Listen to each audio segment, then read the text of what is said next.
विश्वानि देव सवितर्दुरितानि परासु यद्भद्रं तन्नभासु ॐ श्री परमात्मने नमः। ॐ श्री गुरुभ्यो नमः। ॐ सद्गुरुभ्यो नमः।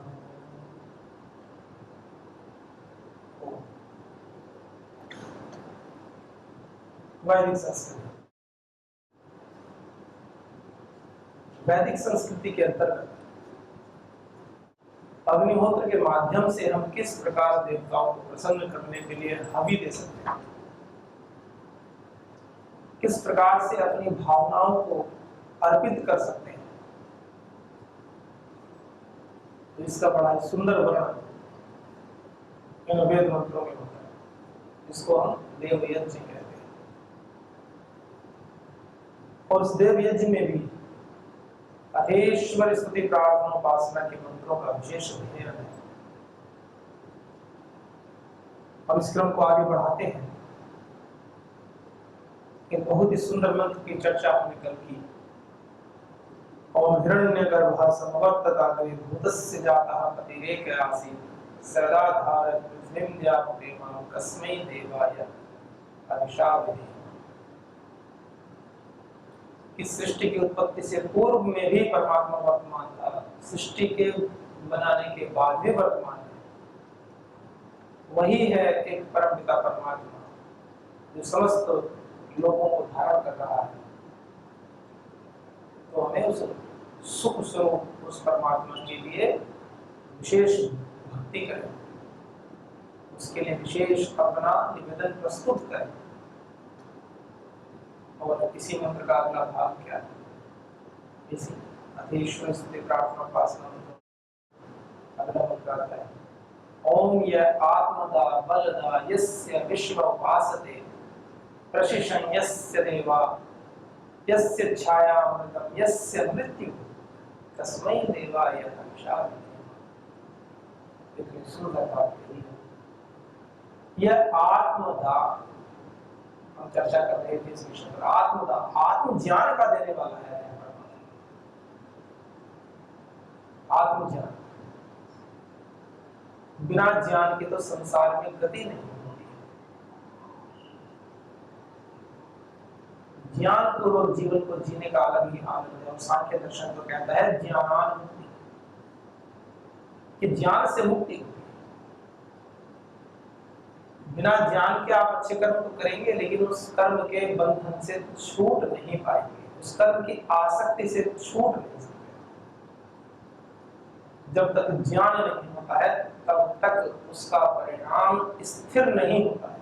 ये विशेष बात है। आप कहेंगे ज्ञान की आवश्यकता ही क्या है? यदि आपको सत्य और असत्य का भेद नहीं पता है, तो किसी व्यक्ति ने कहा कि अमुक कार्य को करने से ईश्वर की प्राप्ति होगी, आप उस कार्य को करने लगेंगे। दूसरा व्यक्ति कहेगा कि नहीं नहीं वो गलत है, आप इस कार्य को करो, इसके करने से ईश्वर की प्राप्ति, आप उस कार्य को करने लगेंगे। सत्य असत्य के भेद का विचार आपको नहीं हो पाएगा। यही प्रपंचों में फंस करके जो मनुष्य जीवन मिला है थोड़ा, वो भी चला जाए। बचपन से 20-25 साल तो पढ़ाई लिखाई में चले जाते हैं। 70 साल के बाद का जीवन तो परिणाम हो जाता है जैसा भी आप जियोगे। बीच के बचे जो 25-30 साल हैं, इस अवस्था में यदि आपने अपने जीवन को प्रस्तुत कर दिया तो आगे मार्ग का अलग ज्ञान है। और यदि नहीं किया तो जीवन व्यर्थ चला जाएगा और दोबारा मिलेगा भी, इसकी भी कोई गारंटी नहीं। भाई किसी व्यक्ति ने हमें कोई बहुत अच्छी चीज दी, हमने उसका सदुपयोग किया नहीं, उल्टा खराब करके लौटा दी। समाज में भी लोग नहीं देते हैं। आपको आवश्यकता पड़ी, आप किसी पड़ोसी के पास गए कि भैया मोटरसाइकिल दे दो, उसने बढ़िया अच्छी नई मोटरसाइकिल दी, उसने कहा चलानी आती है? आती है, दे दो। और आप उसको तोड़ ताड़ के ला करके पुराना एक्सीडेंट करके आ जाओ, उसकी पूरी नई मोटरसाइकिल को तोड़ के ला करके दे दो। एक तो संबंध भी खराब हो जाएंगे, दूसरे दोबारा मांगने आओगे भी तो भी नहीं देंगे, आवश्यकता पड़ेगी तब भी नहीं देंगे। भगवान ने इतनी सुंदर कृति दी है, मनुष्य शरीर बनाया है, यदि इसका सदुपयोग नहीं किया, जर्जर करके रोगों से ग्रस्त करके सारी इंद्रियों को शिथिल करके शरीर को परमात्मा को सौंप देते, भगवान जी क्यों देंगे? और कुछ अच्छा कार्य भी नहीं किया, केवल भोजन क्या, भोग भोगे और सभा, क्यों देंगे? सीधा सा प्रश्न होता है, क्यों? उनको क्या आवश्यकता है बार बार मनुष्य शरीर देने की, जब हमें ही उसकी कदर नहीं है, हमें ही उसका ध्यान नहीं, भगवान जी क्यों नहीं? वो नहीं, वो अत्यंत तटस्थ है, तटस्थ है, उदासीन, वो तो एक स्वभाव है उनका, करुणा स्वरूप है। इस दृष्टिकोण से, करुणापूर्ण दृष्टिकोण से सृष्टि की रचना कर देते हैं, मनुष्य को अवसर प्रदान करते हैं, परंतु उनकी करुणा भी इस प्रकार की करुणा नहीं कि जबरदस्ती पकड़कर किसी को सही कार्य में लगाए। जो अच्छा कार्य करेगा उसके हृदय में प्रेरणाएं लगातार उत्पन्न होती रहेंगी, बढ़ोतरी होती रहेगी, और जो नहीं करेगा तो उसकी प्रेरणाएं धीरे धीरे मंद हो जाएंगी। भगवान जी की सेहत पर कोई प्रभाव इसका नहीं, चाहे एक व्यक्ति मोक्ष को प्राप्त करे, चाहे एक भी ना करे, और चाहे सारे करें। ये तो मनुष्यों के लिए है कि हमें सुख पाना है, हमें इस दुख के बंधन से दूर जाना है, हमारे लिए। और ईश्वर की उदारता इतनी है कि उन्होंने हमारे कल्याण के लिए इतना सब कुछ, प्रपंच, पूरी धरती का विस्तार कर दिया, पूरी सृष्टि का विस्तार कर दिया हमारे लिए, ताकि हम सब उपयोग करके अपने लक्ष्य को पूरा कर सकें।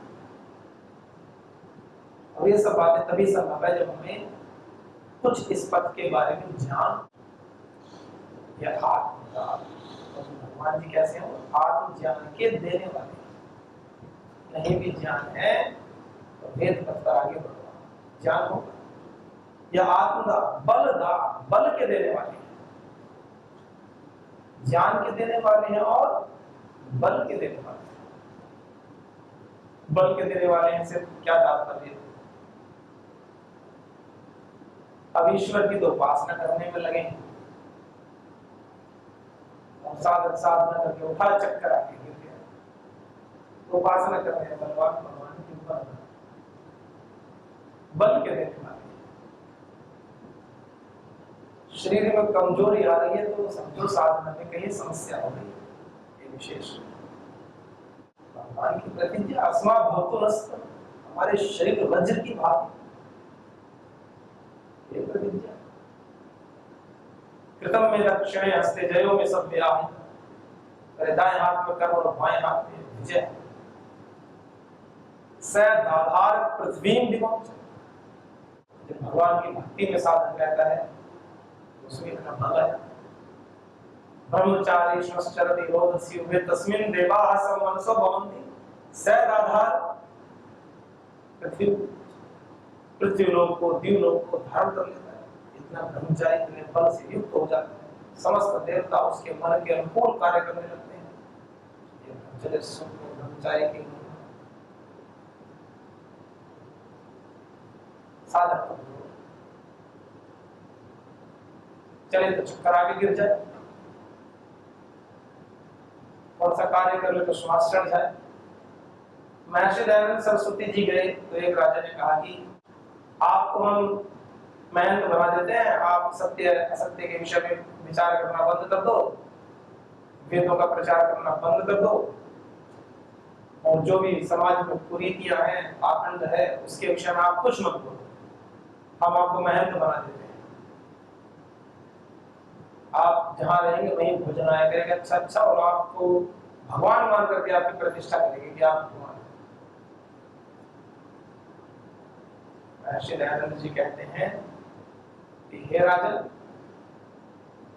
आपके राज्य की संपूर्ण परिधि को मैं श्वास भर करके एक बार में पार कर सकता हूं, दौड़ करके, दिमाग में बल बन जाए, चलेगा कितना बड़ा। और अनेकों प्रसंग बल के। एक बार स्नान करके आ रहे थे तो कुछ पहलवान थे, उन्होंने थोड़ी सी हंसी ठिठोली की उनके साथ में, कहा बड़े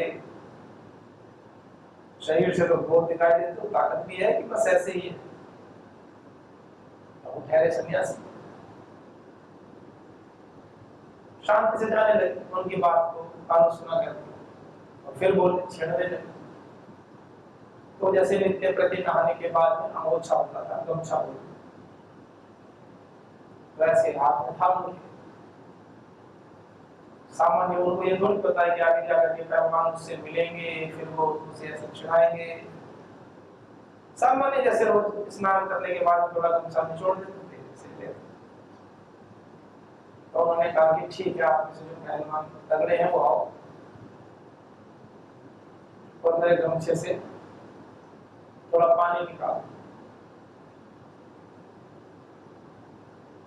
तो हंसने लगे, उन्होंने गमछा लिया, दोनों हाथों से बीच करके ऐसे दबाने लगे उसको, पानी की बूंद न निकले उसको। तो ऋषिराज ने पहले उसको छोड़ कर ले, उसी गमछे को लिया, अपने हाथ में लिया और प्राणायाम भरकर जोर से दबाया, पानी की कई बूंदें उसमें से निकली। प्राणायाम साधना बल बढ़ता है, बल दा। परमात्मा कैसा है? बल का देने वाला है, बल की वृद्धि। और बल केवल एक ही प्रकार का नहीं। महर्षि दयानंद सरस्वती जी ने एक अच्छे समाज के निर्माण के लिए कुछ नियम बनाए, व्यक्ति के समक्ष प्रस्तुत किए, समस्त आर्य जनों के, आर्य जो श्रेष्ठ व्यक्ति, संसार का उपकार करना इस समाज का मुख्य उद्देश्य है, अर्थात शारीरिक, आत्मिक और सामाजिक उन्नति करना। तीन कसौटी दे दी। कह रहे हैं कि बलदाता, बल का देने वाला है। और बल के विषय में क्या कहा? शरीर, आत्मा और समाज के बल का देने वाला, शरीर बल का देने वाला है। आप प्रार्थनाएं तो करो, आपकी भावपूर्ण प्रार्थनाएं स्वीकार की जाएगी, सुनी जाती। दो बच्चे गुरु जी के पास गए, एक ने जाकर सीधे सीधे गुरु जी से कहा, दोनों को बुलाया गया था, चूंकि दोनों लेट आए थे। तो एक व्यक्ति ने जाकर के बड़े करके कहा, लेट हो गए तो क्या हो गया, कल से समय में आ जाएंगे, कोई। गुरु जी ने सुविधा दे दी, एक तो लेट आया, ऊपर से आपा। दूसरा क्या? विनम्रता से, शांति से, प्रेम से नतमस्तक होकर गुरु जी से कहा, गुरु जी आज गलती है, क्षमा करें, कल से समय पर आओ। गुरु जी ने कहा ठीक है, कल से ध्यान।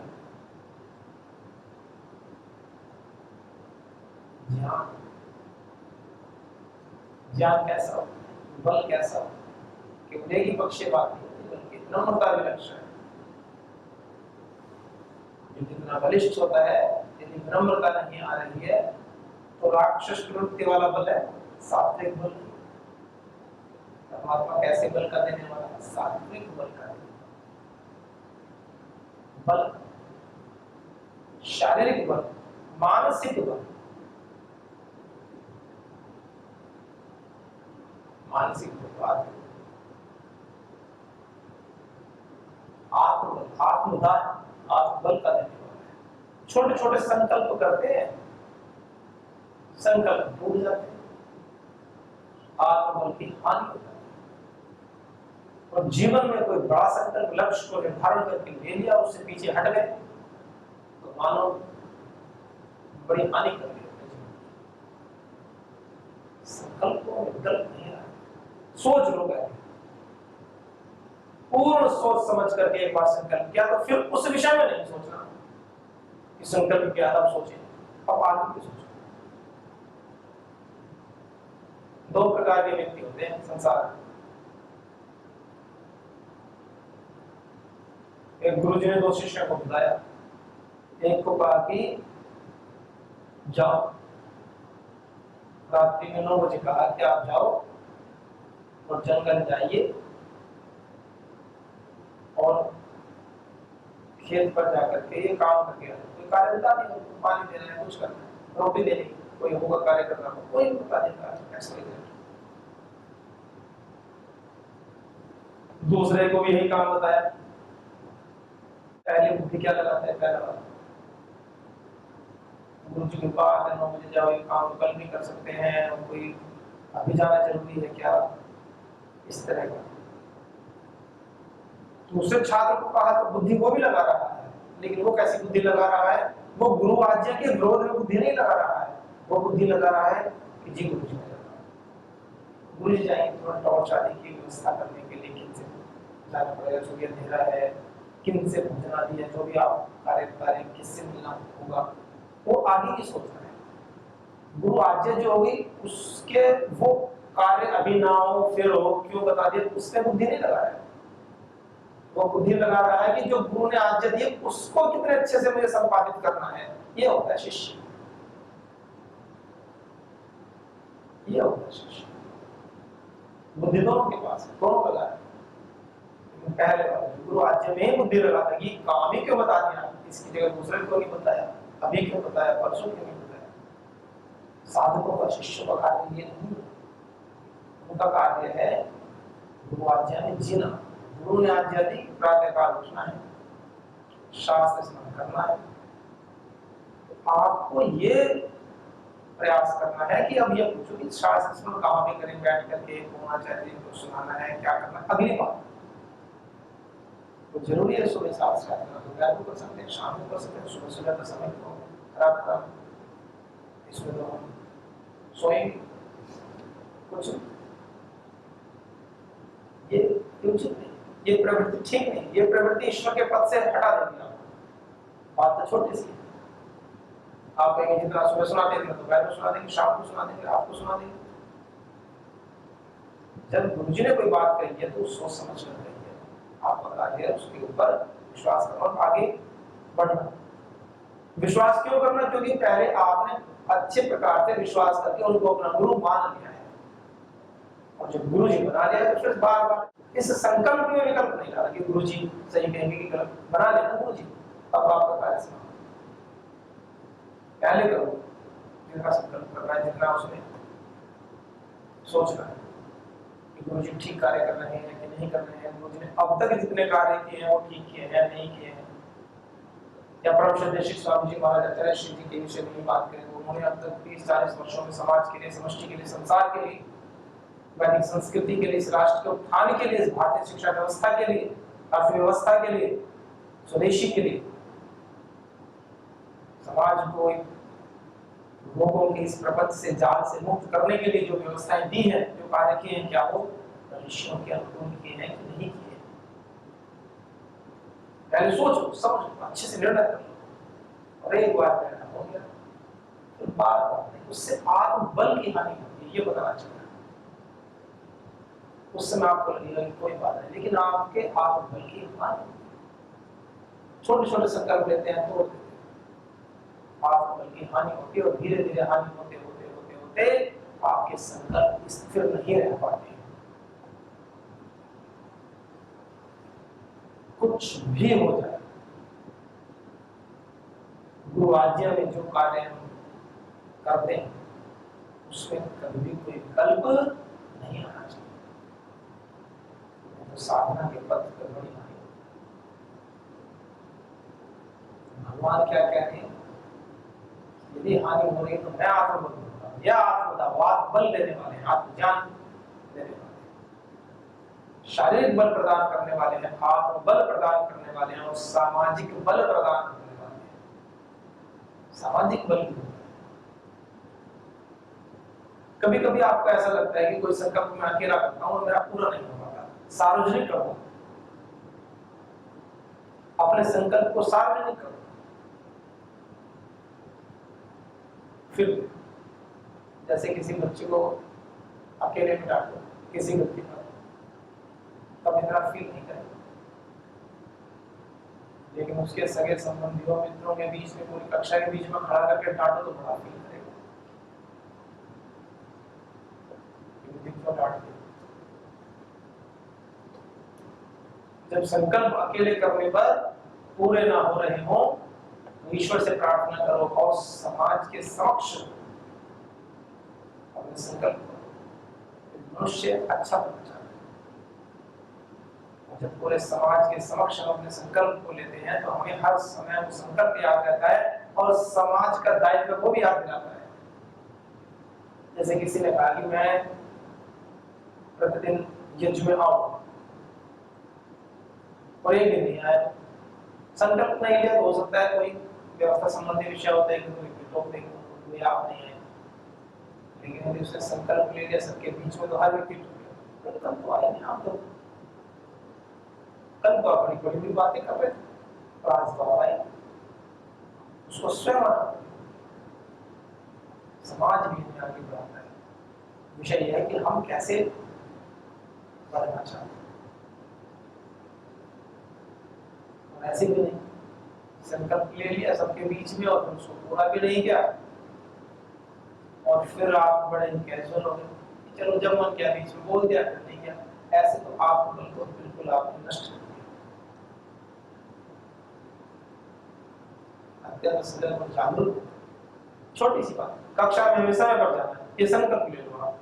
आपको लगने लगेगा एक दो दिन तो आप कर लोगे मैनेज, समय पर जाना है, चलेगा 3 दिन 4 दिन 5 दिन 10 दिन 20 दिन, रोज समय पर जाना, तब आपको पता चलेगा कि कहाँ चूक हो रही है।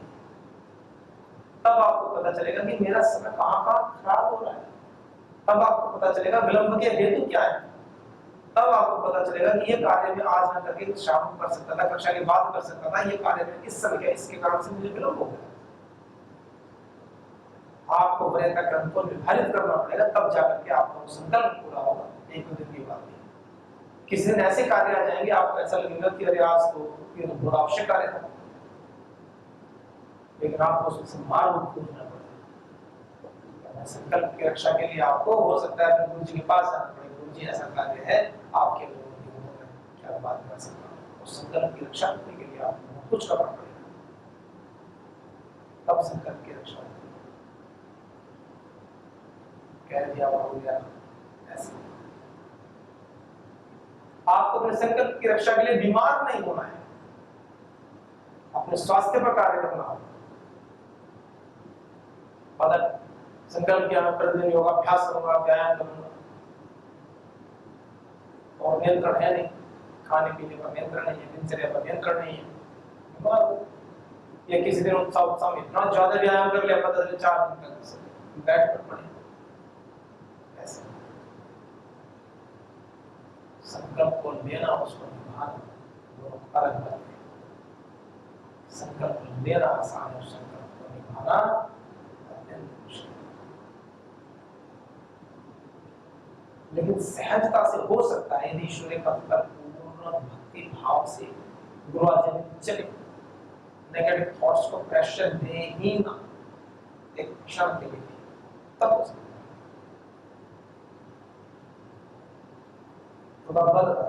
परमात्मा कैसे हैं?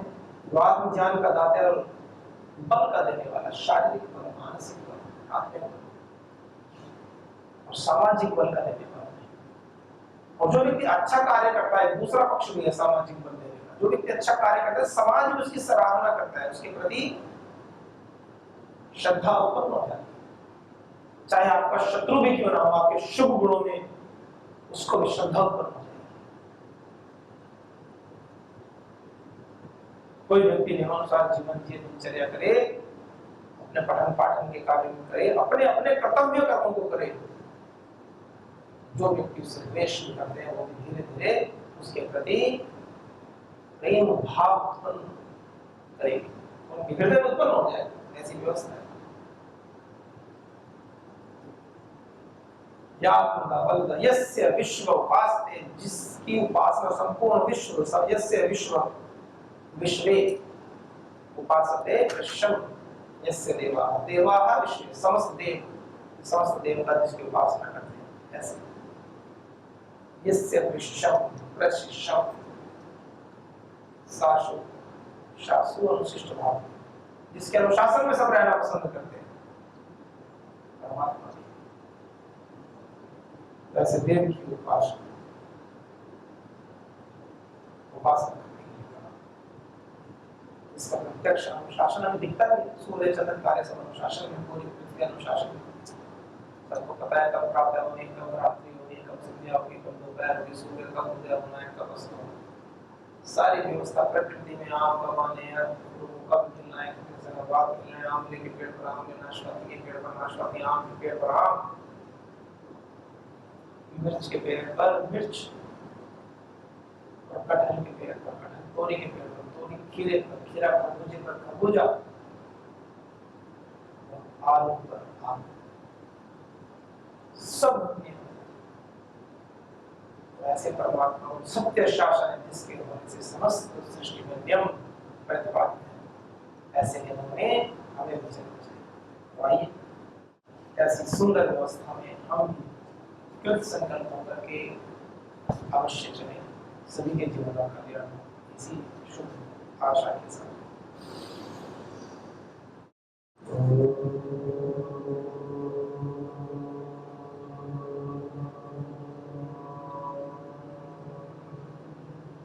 शांति शांति शांति। ओम श्री परमात्मने नमः। ओम श्री गुरुभ्यो नमः। ओम सद्गुरु